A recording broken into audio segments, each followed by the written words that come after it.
Hi everybody, and welcome to our series of pre-Gemini full moon webinars. I know we were just discussing among the staff that it was pretty short notice, so I'm glad that those of you who have been able to show up have been able to be here, and I gave you 4 links. There's going to be 3 that are 3 webinars, one tonight, tomorrow night, and the next night, for me anyway, at night. And they are going to be on the keynotes of love, tonight, resurrection, and contact. And then the late one on my Friday night, which will be 9 p.m.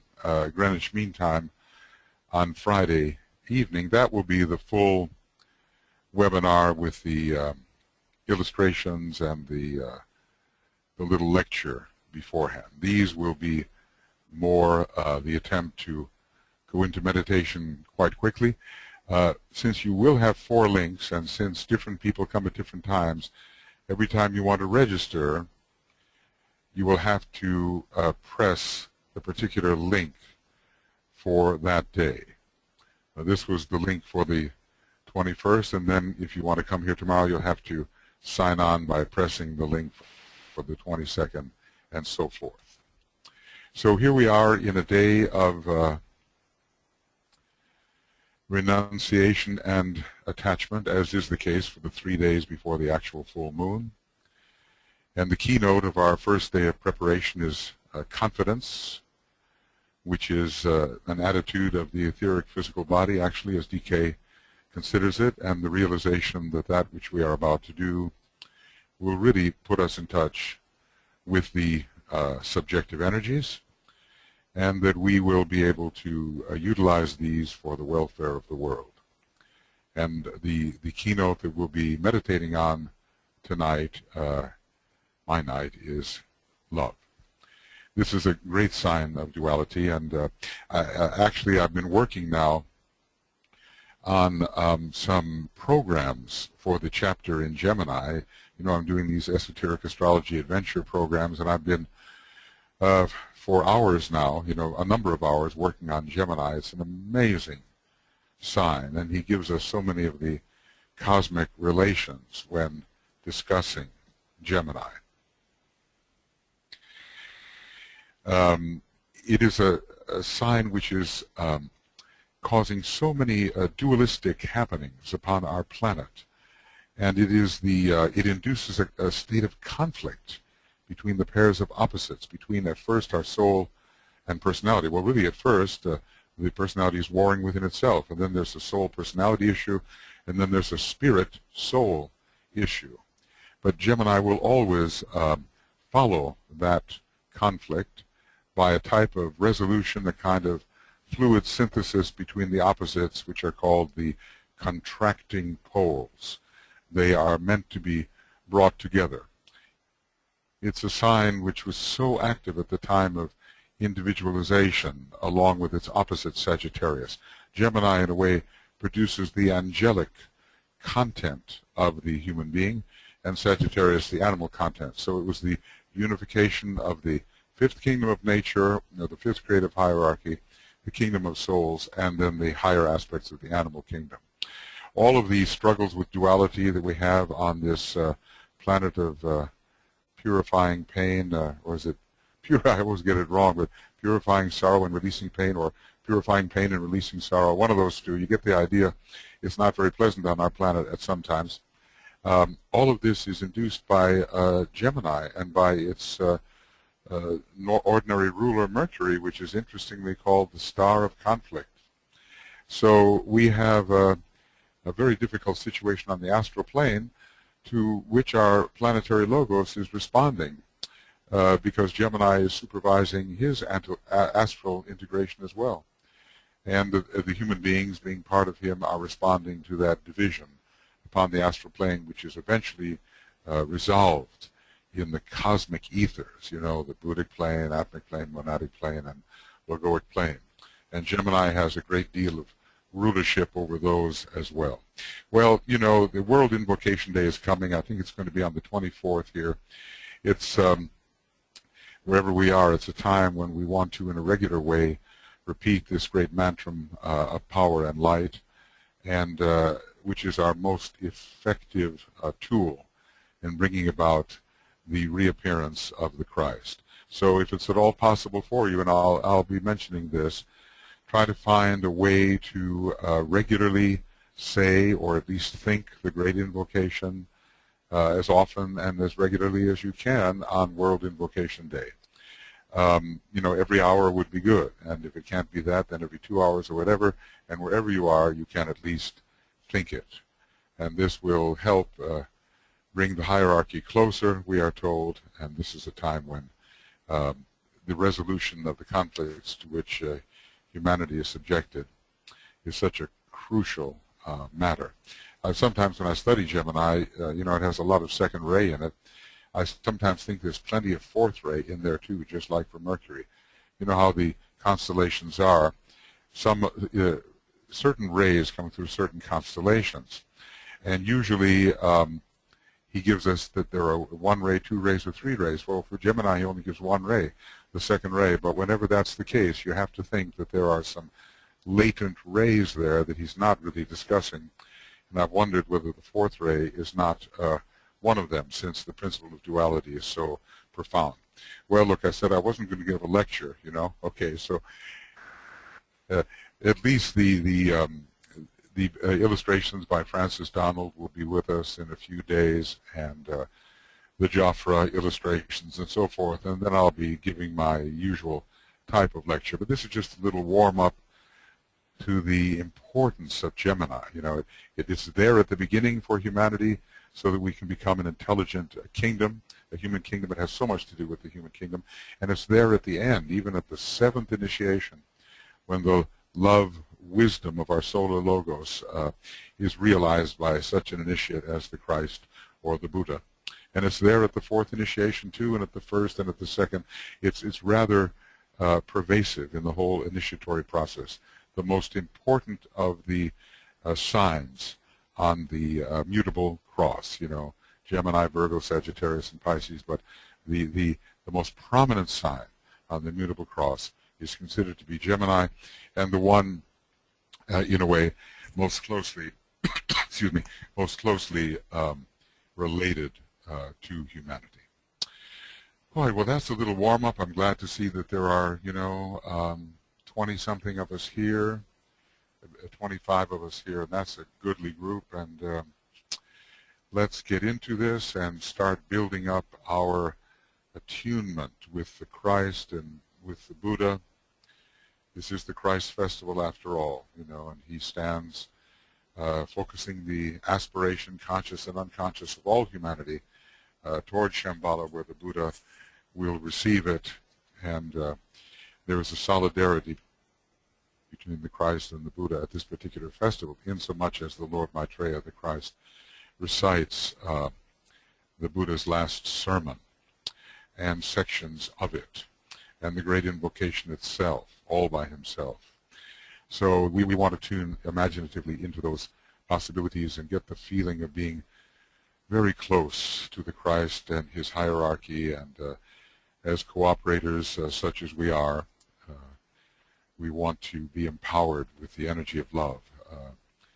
The forces of reconstruction are active now, the great building energy of the second ray, very active, and we want to build brotherly relations, right human relations, liberty, equality, fraternity, liberty, Aquarius, equality, Libra, and fraternity, brotherhood is Gemini, and that's what our objective will be. Okay, so let us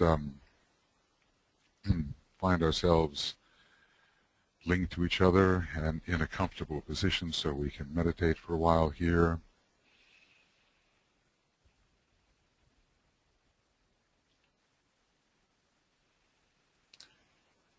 And we will use the breath, regular breath, to quiet our vehicles so they present no obstacles to our communion with each other and the higher energies.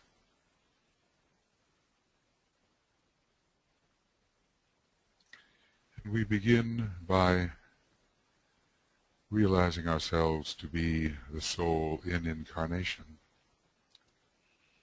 We are consciousness, a unit of consciousness, really a being consciousness, within those fields we call the personality fields, and slowly we begin to abstract from them.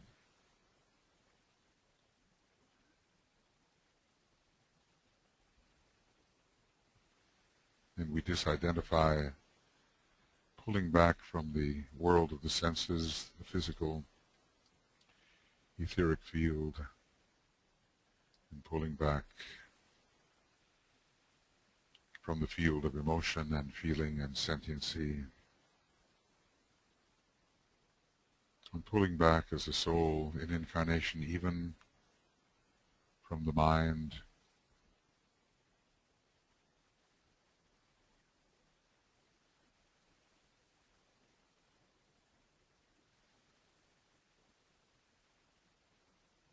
and we know we are something more than that which we see and that which we use. We are something more than the instrument.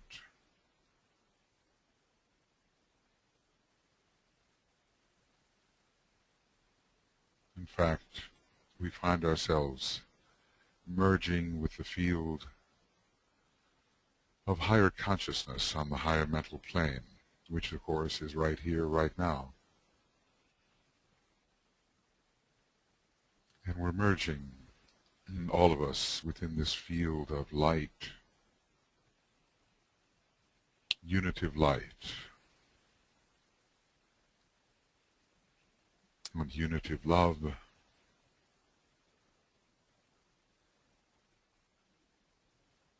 and the sense of redemptive power through sacrifice. We're merging with that because we're all together in the soul field. We use our imagination to see this.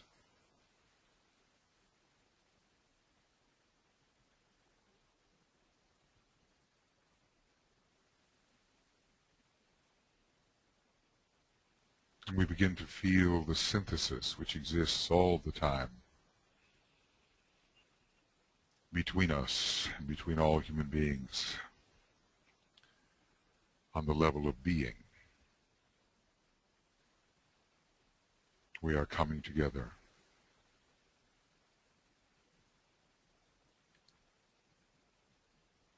Jupiter is very powerful spiritually in Gemini, and it is the force that brings all things together, including us here and now.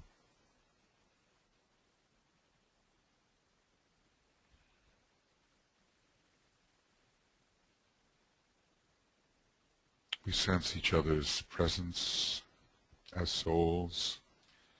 We are as if within the group soul, wherever our geography may place us. There is an omnipresence here. And Gemini is one of those signs so related to omnipresence, as it is also to omniscience.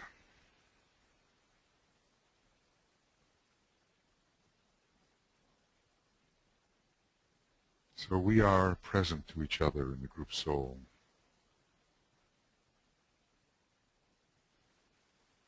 And present to all the men and women of goodwill, wherever they may be.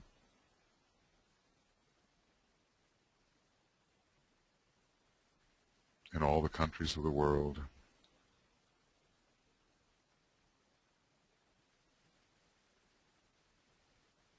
And present also really to all of humanity.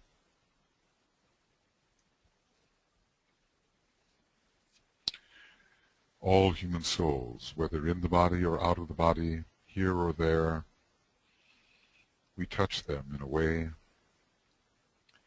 There is but one soul in all of this. We try to feel this the one soul.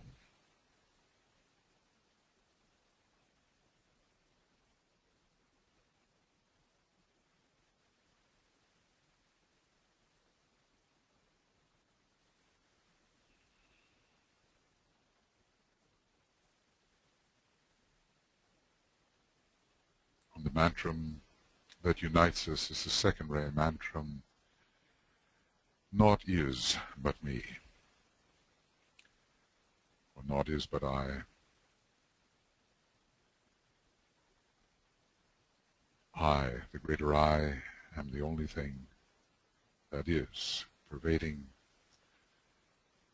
all human beings, all kingdoms, really everything.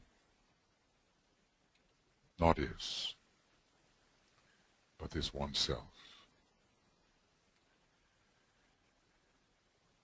And here we are, focused together on the plane of mind and the plane of soul, higher mind, lower mind. We gather around the group mental unit, which brings all the powers of the personality into itself magnetically. We breathe these powers up to the lower point of the Antakarana. We strengthen this point which we all share, the group mental unit. We strengthen it with the first ray, will to initiate, the second ray, will to unify, the third ray, will to evolve, the fourth ray, will to harmonize, the fifth ray, will to act, the sixth ray, will to cause, the seventh ray, will to express. This is the basis of our Antakarana, of our contact with the subtler worlds. And we intensify our focus there. This point illumined by the will of the soul, the presence of the soul.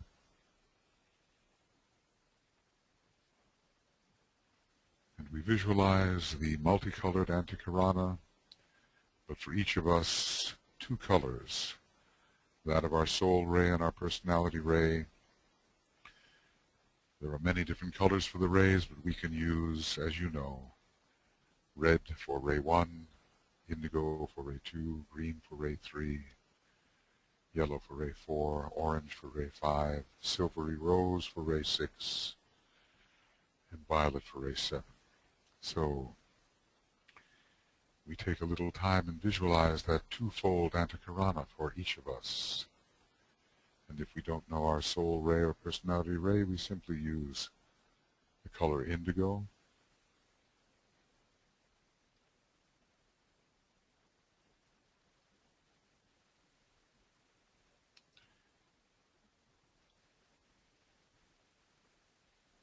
And imaginatively, the Antakarana touches and includes the higher mental field, the monastic permanent atom. The Buddhic field, the Buddhic permanent atom. The Atmic field, the Atmic permanent atom, the place of spiritual will, and imaginatively even touching the pure spirit, the blue-white diamond,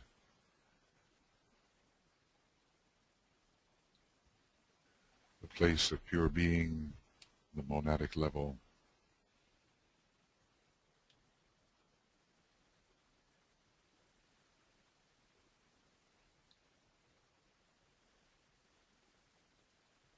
Open doors by the Antakarana.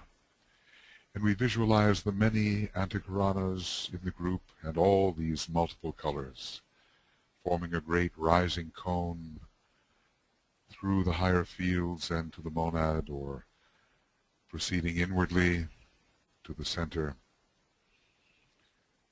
whichever way we choose.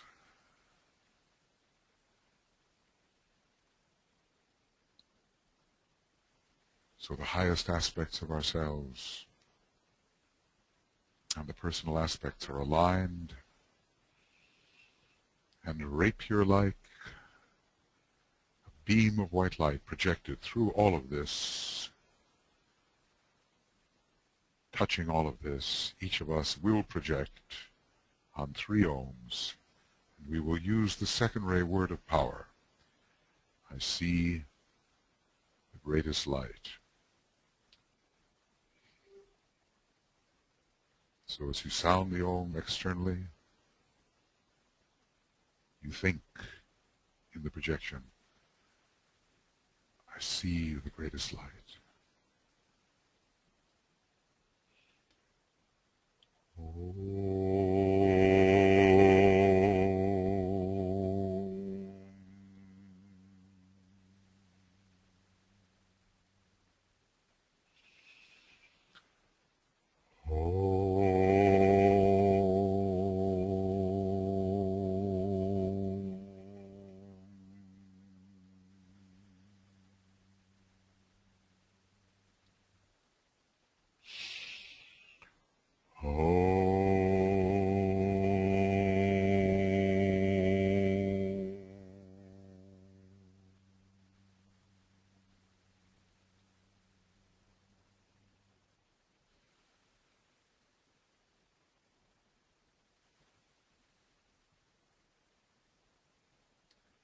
And so, imaginatively at least, our alignment is complete, our group alignment,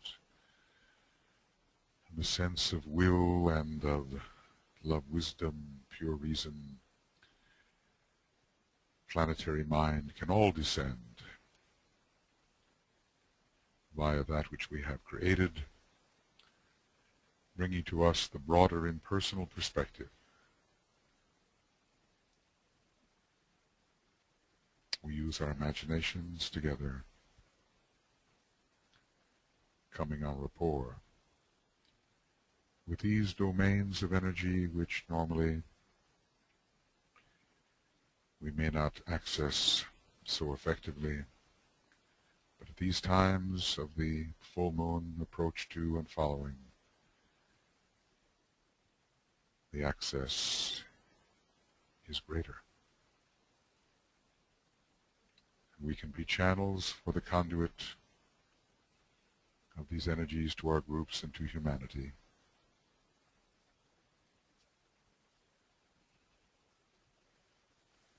And here we are, as it were, in the world of the Spiritual Triad, which is the world where the Masters themselves are focused. This is where they can really be found, not in the personal realms. This is where their consciousness is always focused, or monadically. We should get a sense of this. In non-locality, this is where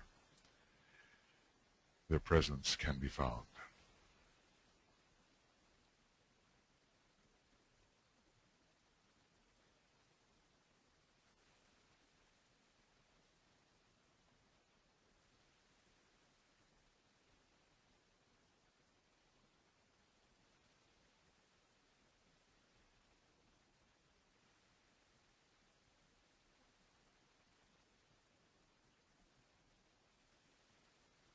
And the Buddha is also involved in this festival, so we will begin our salutations, our profession of cooperation with the Great Ones, with the salutation to the Great Lord of Light and Wisdom.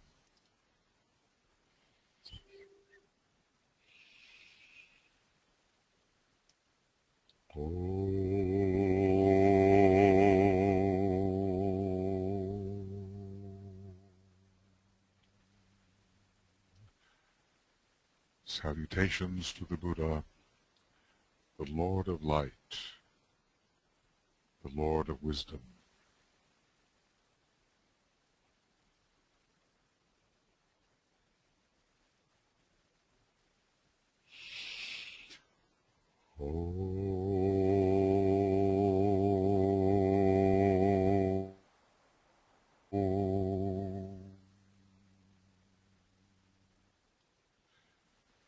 Salutations to the Christ, the Master of all masters, the teacher alike of angels and of men.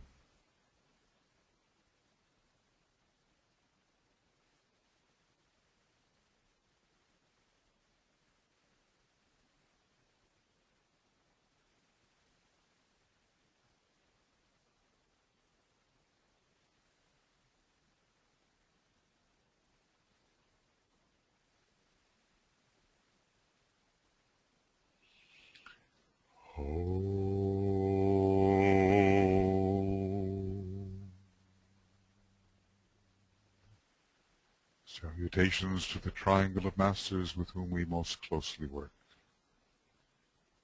M, KH, and DK.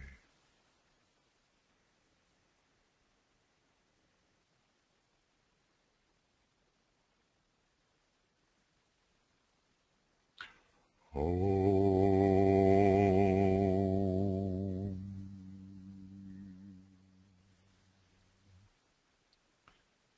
Salutations to the Master M, the head of all esoteric schools and organizations.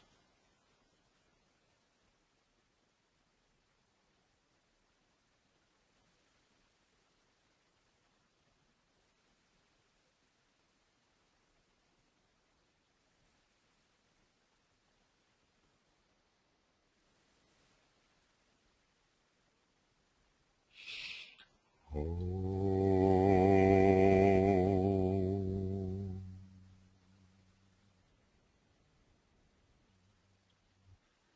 Salutations to the Master KH, the coming Christ of the age of Capricorn and the head of the second Ray Ashram, most preparing for the reappearance of the Lord Maitreya.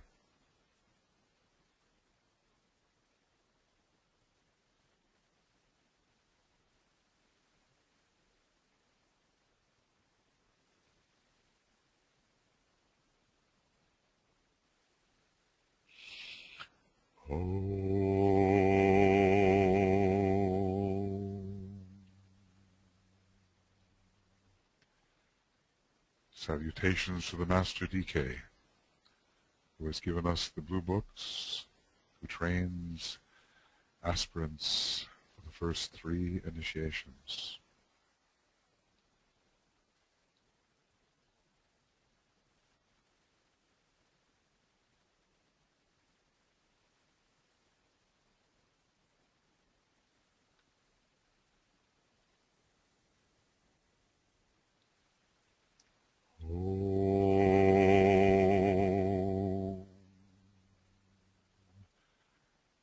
Salutations to your own Master as you conceive him to be or know him to be.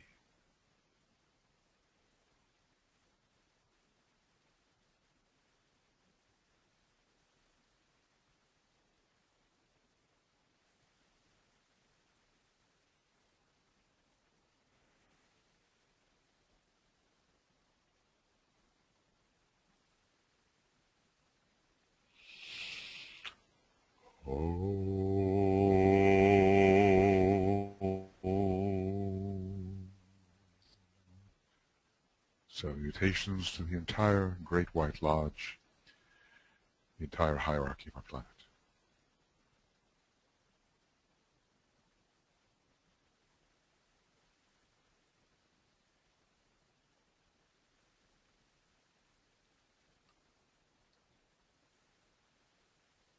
And imaginatively, reverently, with deepest humility, we raise our thought and imagination to the center where the will of God is known. Together we do this, of course, as a group. And we attune ourselves to the presence of the King of Shambhala, Sanat Kumara, the greatest of the world saviors, world teachers, the one who stands at his post until the last weary pilgrim has found his way home.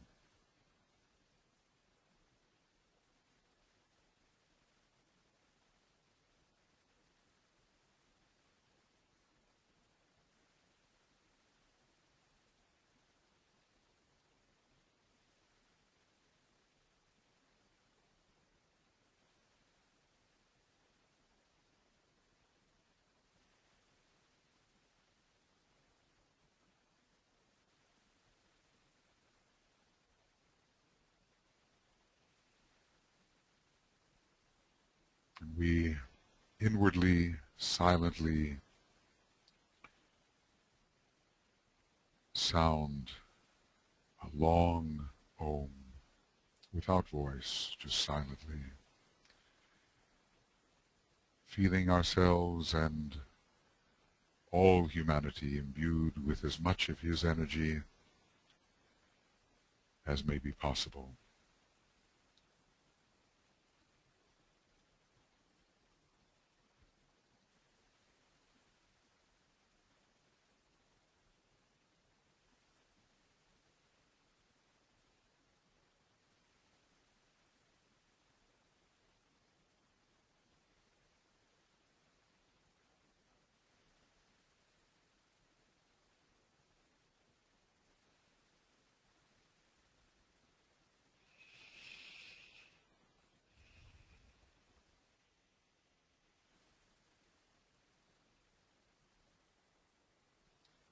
Now we enter into the indigo disk. There is a golden path leading to the center of indigo blue, and we are a point of light, of love and power. We feel ourselves to be this, not as individual disciples, even as individual souls, but merged in this point of light,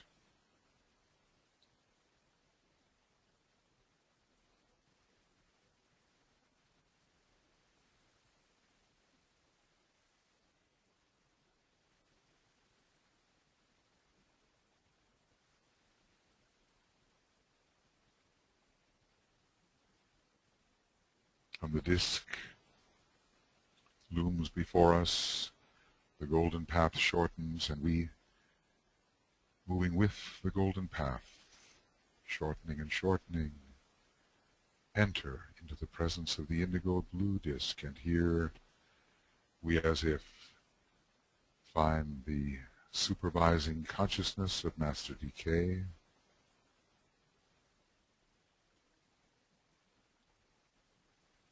pervading and substanding our meditative efforts.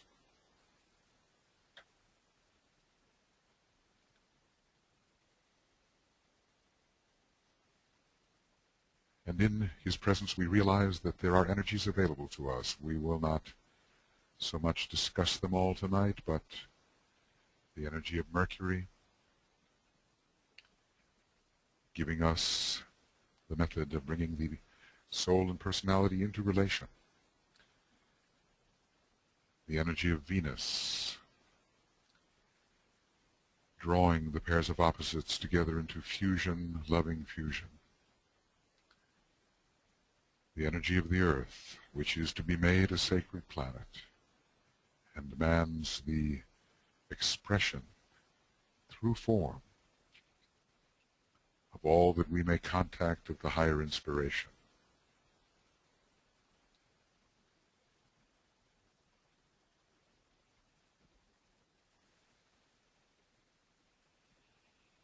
These energies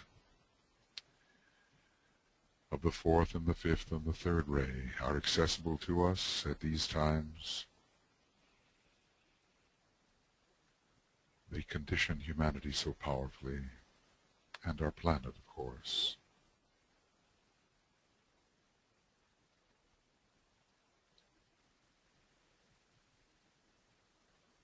And together, imaginatively, the energy of the Solar Logos, a great love wisdom pervading every life, tiny or vast in this solar system.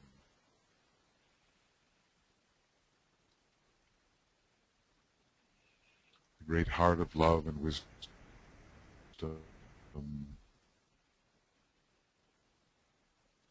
so strong in Gemini, a climactic position.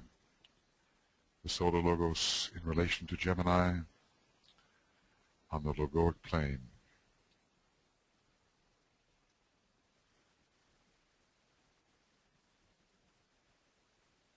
The great indigo ray, filling us all with love and wisdom.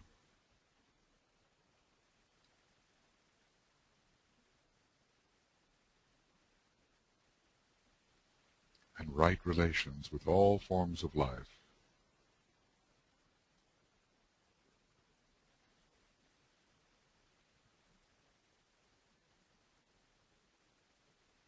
And finally then, on to the constellation itself, Gemini, the Twins, so beautiful in the sky.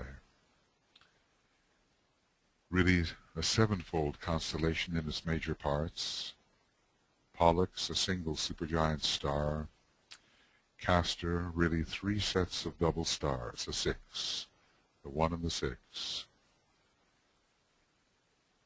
The highest monad, liberated, and the six planes below it.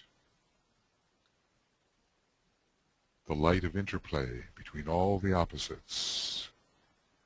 We are receiving the light of interplay.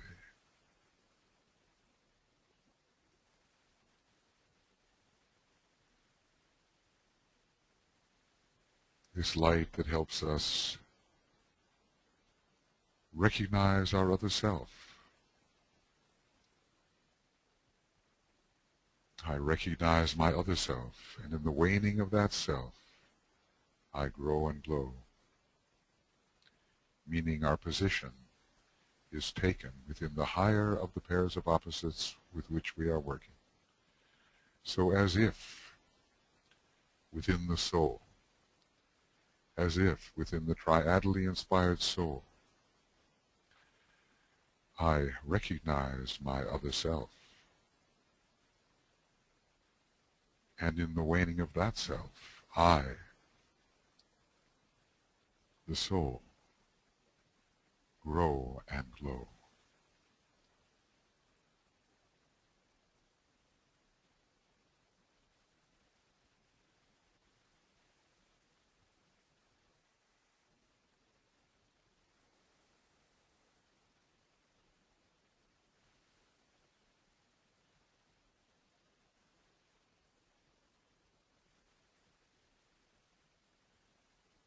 No matter where we placed ourselves, it would be so, whether in the triad or the monad. Always there will be another self, which by comparison will wane and be drawn into the position we take,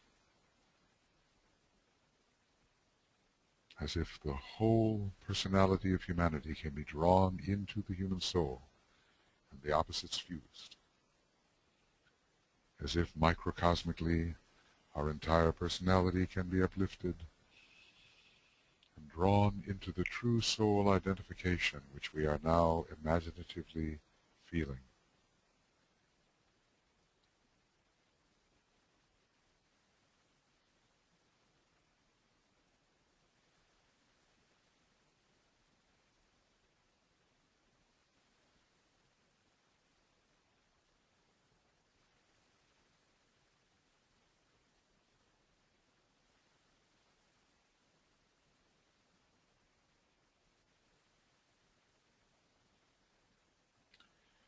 And we as a group soul, we as so-called individual souls, we as the soul of humanity, we grow and we glow. And radiate.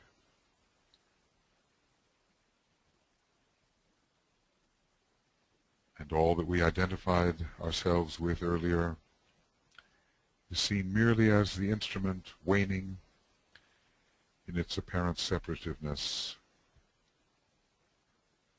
the dying light, and instead being drawn closer to that which we are, so that it too may be radiant with soul light, a fusion.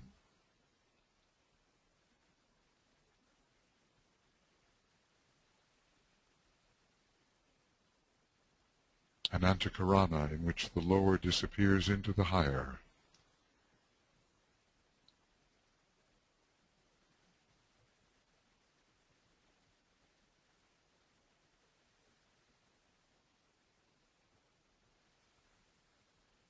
And over these days we hold that sense of being the higher of the pairs of opposites, the soul, that can magnetize the lower, absorbing the personality ray into the soul ray, until that personality ray, for us, for the groups, for humanity, becomes a sub-ray of the soul ray.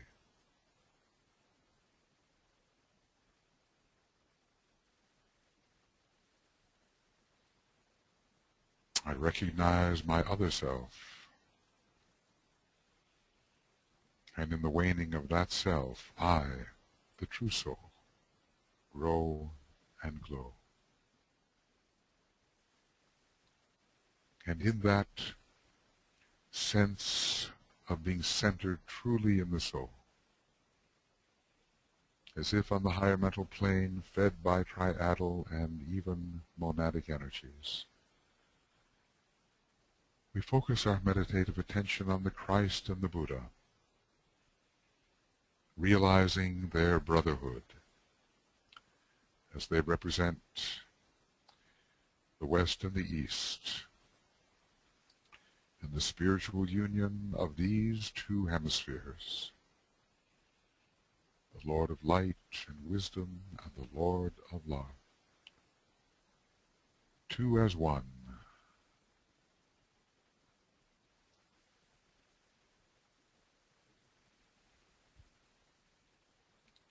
Brothers in the light, Geminian brothers,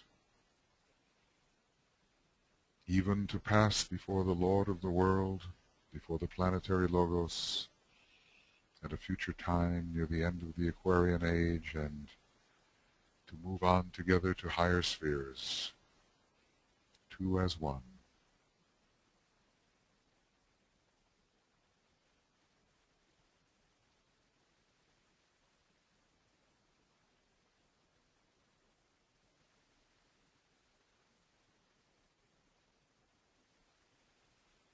Who are really the great world saviors, and who inspire entire hemispheres and all of humanity.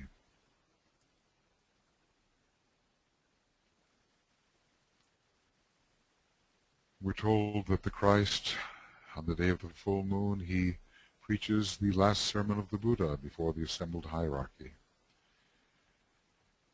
and before the hearts and minds of all beings. So we begin to prepare for that moment by focusing on a certain section in the last sermon of the Buddha. I suppose his best advice to all those who would follow. And this is one small aspect of that sermon, and we focus on this meditatively.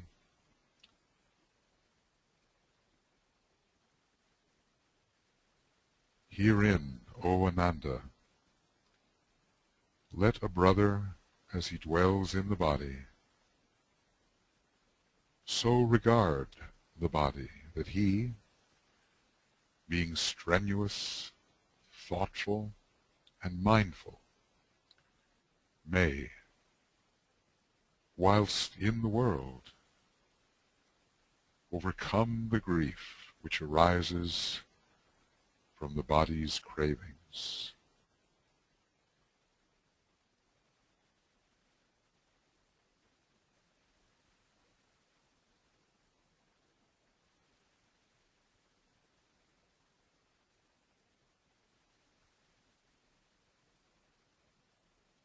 A sixth degree initiate was speaking to us in this. He had achieved the sixth degree, was an embodied monad in that respect.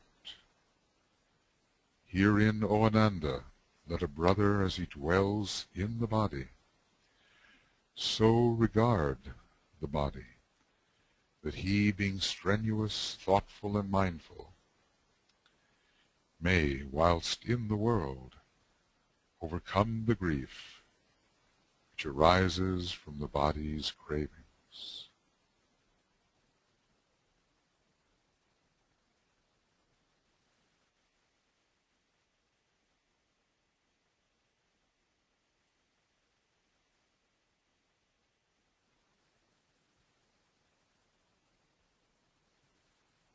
And affirm in yourself, we in ourselves, the fact that we can be, as we strive towards what the Buddha held as an example, be strenuous. He was a first-rate personality. Be strenuous, thoughtful, and mindful. in the overcoming of the grief which arises from the body's cravings, and we resolve to be so, to do so.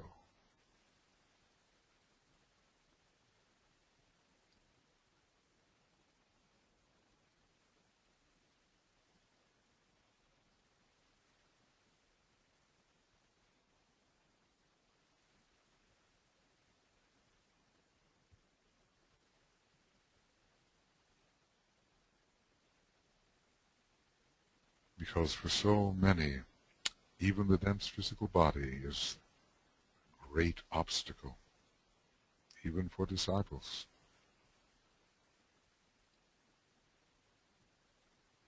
The Buddha, ruled by Taurus, had a special connection with this vehicle and knew how to deal with it.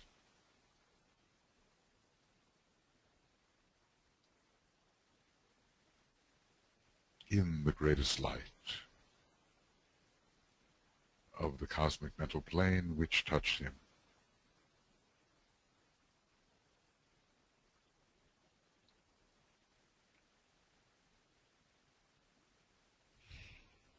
And we will build these thoughts as we proceed over these days. So, with profound gratitude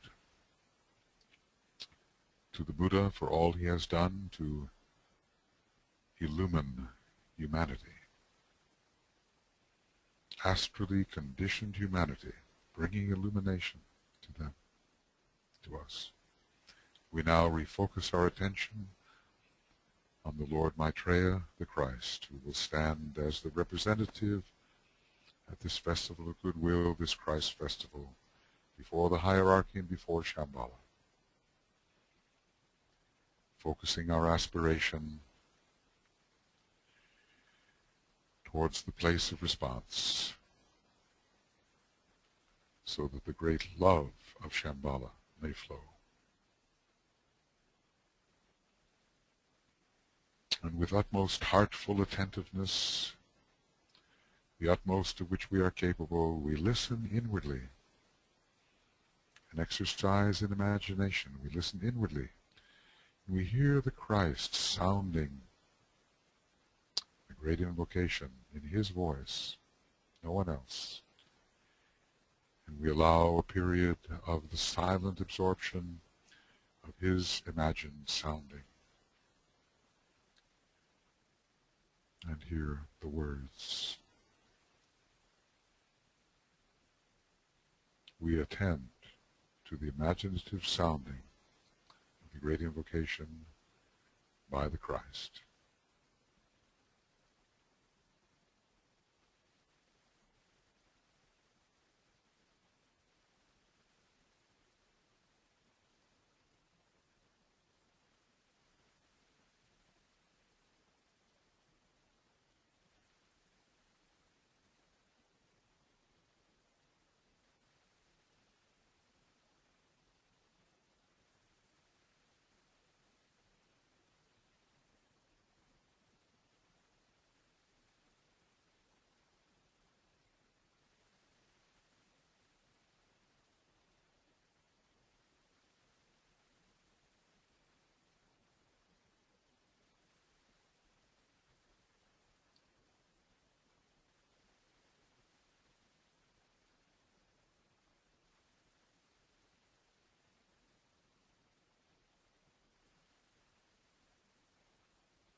Daily, we are told, he stands beneath his pine tree in his garden, and he blesses the world,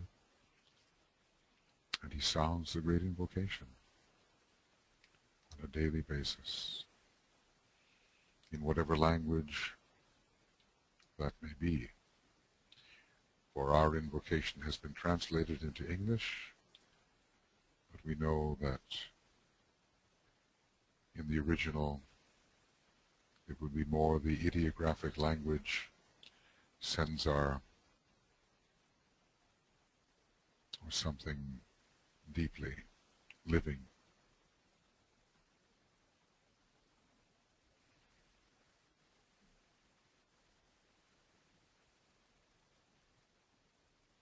Now, through the imagination again, this time, only the first stanza of the Great Invocation, and it will be the Great Lord Maitreya and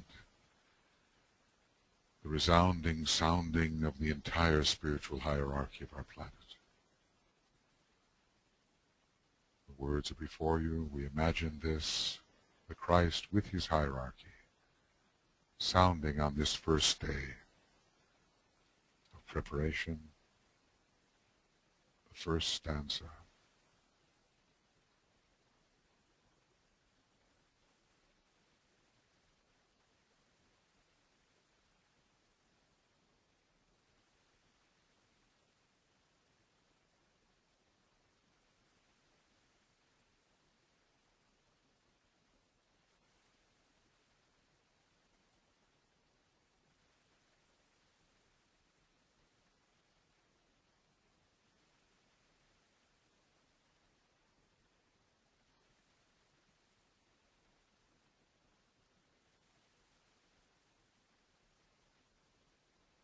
Let the significance of these words sounded by the great heart center of our planet sink into our consciousness.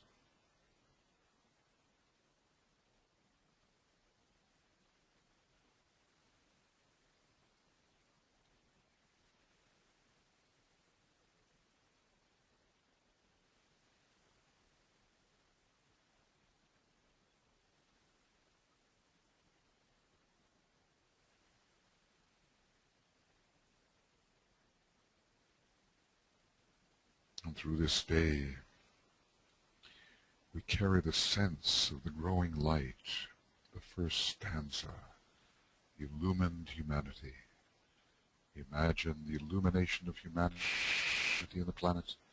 We see before us, before the inner eye, an enlightened human race. Humanity is a great station of light. The planet is a great station of light. The light of hierarchy, the light of the Logos, the light of Sirius.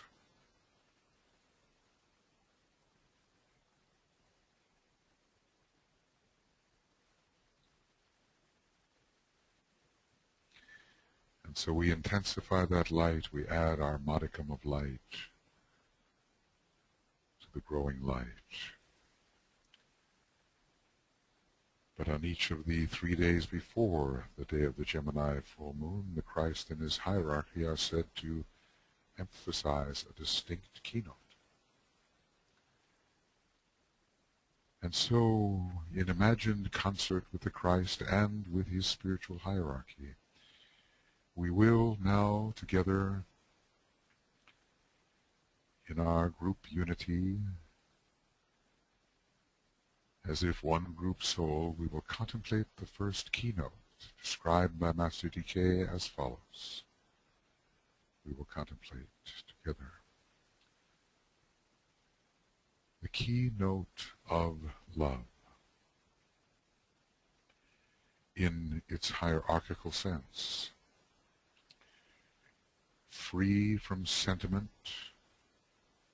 emotion, and personal emphasis, love that sacrifices and understands that acts with strength and decision, and that works on behalf of the whole, and not in the interests of any group or individual. The great keynote of love.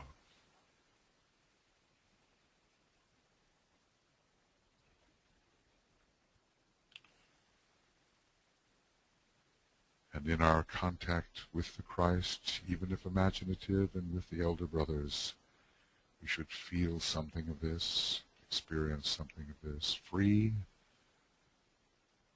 from sentiment, emotion, and personal emphasis. A love that sacrifices and understands, that acts with strength and decision, that works on behalf of the whole and not in the interests of any group or individual.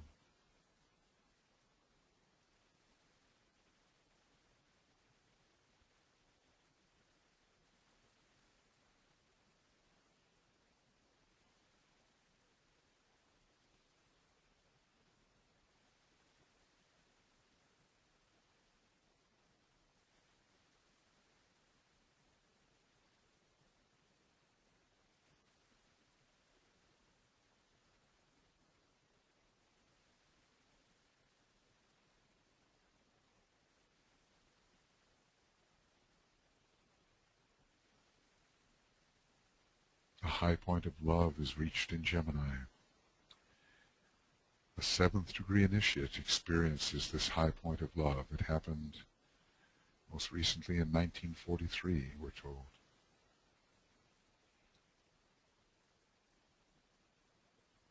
And more is coming later.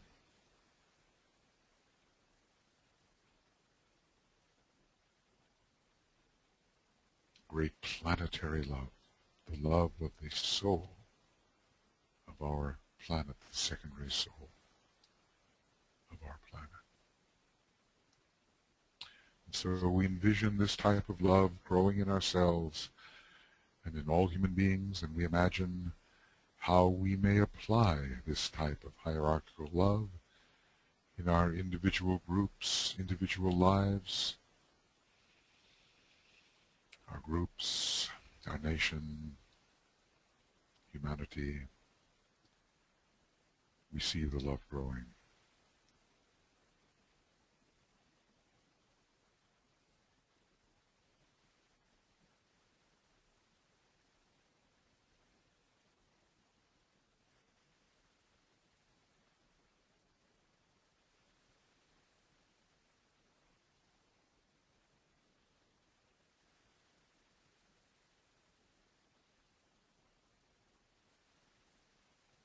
The love of all opposites for each other that fuses the entire apparently dualistic universe into a unity, into one thing, the one.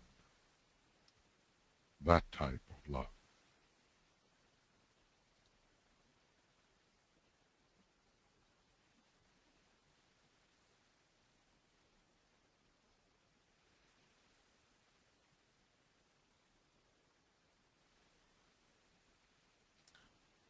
Just as the hierarchy pronounces the first stanza of light for this first of 3 days, so there is the keynote of love, and we will emphasize it, seeking to have it pervade all we think and all we do, and all we feel. And so we affirm our solidarity with the Buddha, the Christ, and the assembled hierarchy. We affirm as a group here our solidarity. We seek to identify with them and to merge our purpose with their purpose.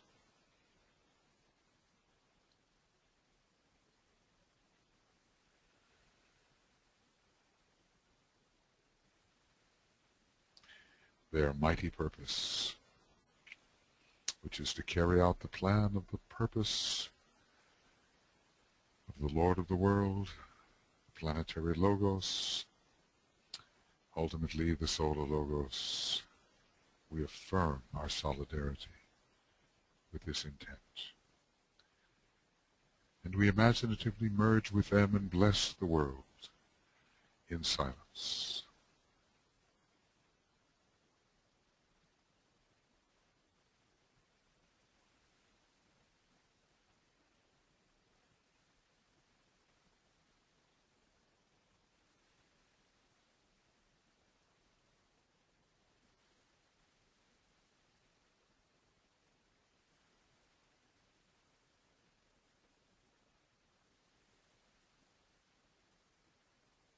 We pause for a moment of appreciation of the illumined, loving energies of the constellation Gemini and feel ourselves imbued with these energies.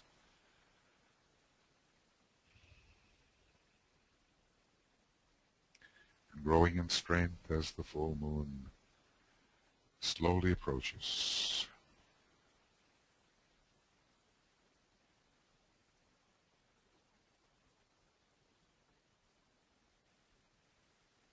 We live in these energies for these next days, and even afterwards, we live in these energies, a 7-day period.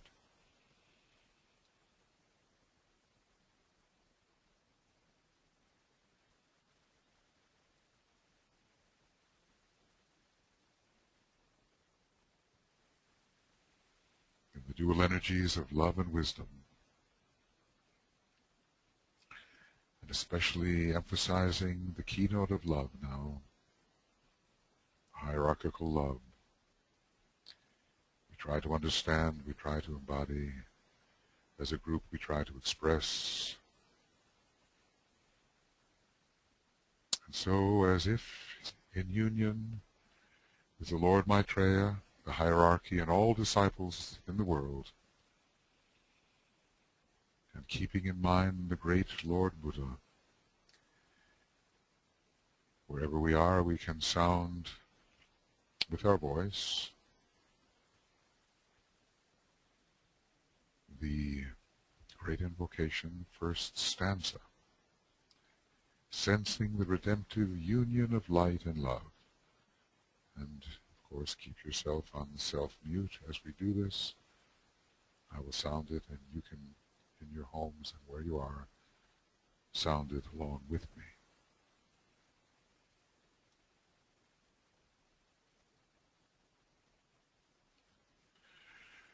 From the point of light, within the mind of God, let light stream forth into the minds of men. Let light descend on earth.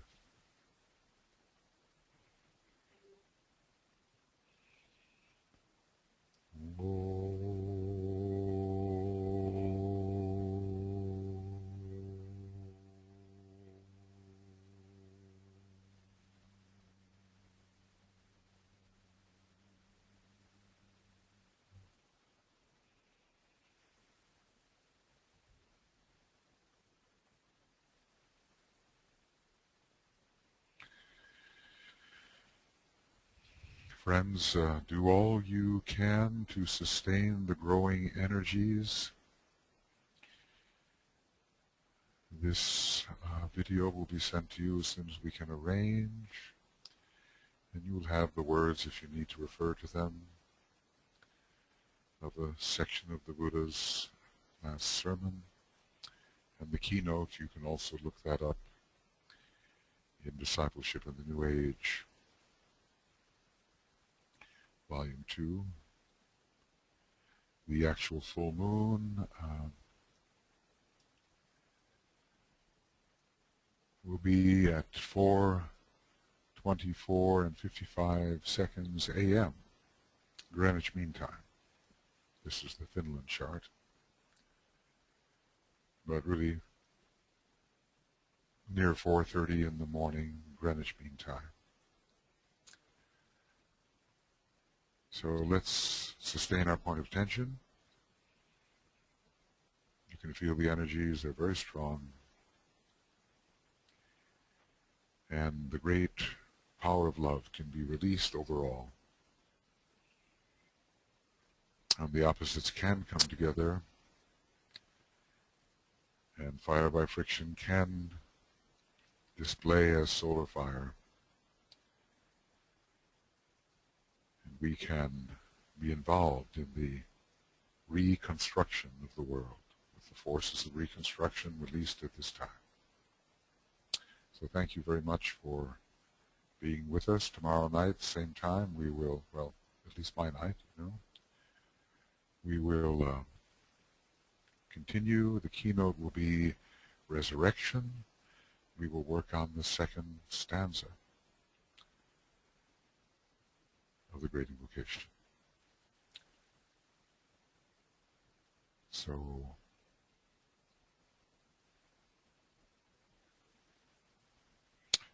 stay in the alignment. The great pillars of Hercules are there, Gemini, giving us a stable connection between heaven and earth, and we will reconcile those opposites. So, good night, good day, good morning, and we'll be in touch with you soon. Thank you for attending.